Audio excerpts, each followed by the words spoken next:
English paragraph. A school library.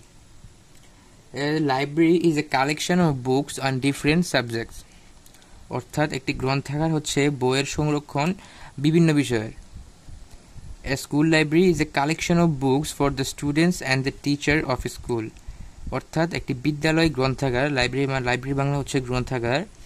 একটি বিদ্যালয় গ্রন্থাগার হচ্ছে কালেকশন অফ বুকস, অর্থাৎ বইয়ের ভান্ডার for the students and teachers of a school, অর্থাৎ শিক্ষার্থী এবং শিক্ষকদের জন্য সেই বিদ্যালয়ে, অর্থাৎ বিদ্যালয় গ্রন্থাগার হচ্ছে সেই বিদ্যালয়ের ছাত্রছাত্রীদের জন্য বইয়ের ভান্ডার। School library is an important part of a school. অর্থাৎ এ স্কুল লাইব্রেরি অর্থাৎ একটি বিদ্যালয় গ্রন্থাগার হচ্ছে একটি বিদ্যালয়ের গুরুত্বপূর্ণ একটি অংশ। It is generally located in the school campus.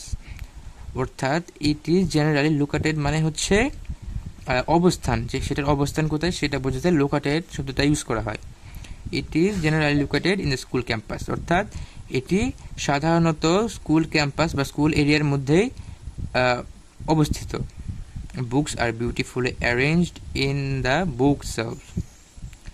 অর্থাৎ বইগুলো খুব সুন্দরভাবে সাজানো আছে বুক শেলফ মানে যেখানে বই রাখা হয় সেখানে। 2 or 3 rooms can be used as a reading room. অর্থাৎ 2টি বা 3টি রুম ব্যবহৃত হয়, কিসে ব্যবহৃত হয়? একটি রিডিং রুম হিসেবে, অ্যাজ এ রিডিং রুম বা পড়ার ঘর হিসেবে। There is also an office room, সেখানে একটি অফিস রুমও আছে। There are books of stories, poems, dramas, text books, reference books etcetera. অর্থাৎ সেখানে বইগুলো আছে, কিসের বইগুলো আছে? গল্পের বই আছে, কবিতার বই আছে, উপন্যাসের বই আছে, ড্রামা অর্থাৎ নাটকের বই আছে, টেক্সট বই অর্থাৎ পাঠ্য বই আছে, রেফারেন্স বুক অর্থাৎ জেনারেল নলেজের বা সাধারণ জ্ঞানের যে বই সেই বুকগুলো আছে। A school library generally opens from 9 AM to 5 PM. অর্থাৎ একটি বিদ্যালয় গ্রন্থাগার সাধারণত সকাল 9টায় খোলে এবং বন্ধ হয় সন্ধ্যা 5টায় বা বিকাল 5টায়। Students can read in it, অর্থাৎ শিক্ষার্থীরা এখানে পড়তে পারে।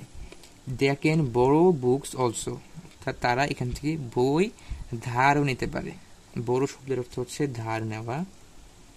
এ school library is indeed a store house of knowledge. অর্থাৎ একটি বিদ্যালয় হচ্ছে একটি জ্ঞান ভান্ডার।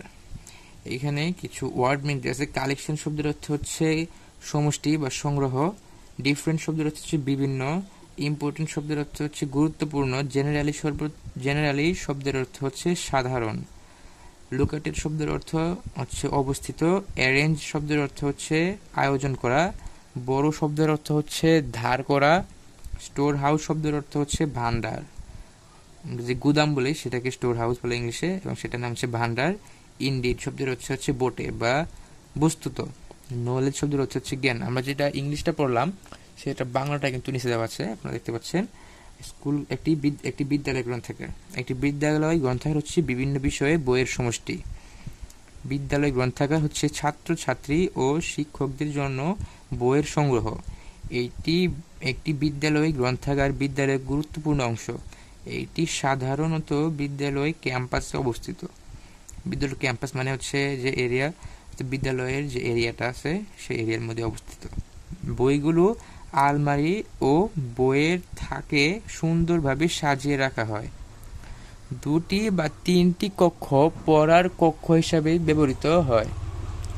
তারপরে একটি গ্রন্থাগারের অফিস কক্ষ রয়েছে। গল্পের বই, কবিতা, উপন্যাস, নাটক, পাঠ্য বই, রেফারেন্স বই ইত্যাদি থাকে। একটি বিদ্যালয় গ্রন্থাগারে সাধারণত সকাল 9টা থেকে বিকাল 5টা পর্যন্ত খোলা থাকে। ছাত্রছাত্রীরা এর মাঝে সময় বই পড়তে পারে, তারা বই ধারও নিতে পারে। আচ্ছা, বোর্ডে একটি বিদ্যালয়ে একটি গ্রন্থাগার হচ্ছে জ্ঞান ভান্ডার। অর্থাৎ একটি বিদ্যালয় হচ্ছে একটি জ্ঞান ভান্ডার, এটাই বলা হয়েছে এখানে। এবং আপনাদের কাছে এটা খুব সুন্দরভাবে উপস্থাপন করার চেষ্টা করলাম। আওয়ার স্কুল লাইব্রেরি, আমাদের এখানে আমাদের চ্যানেলে অনেক প্যারাগ্রাফ, স্টোরি, তারপরে আছে হচ্ছে লেটার, অ্যাপ্লিকেশন, কম্পোজিশন, এসব আপলোড করা হয় নিয়মিত।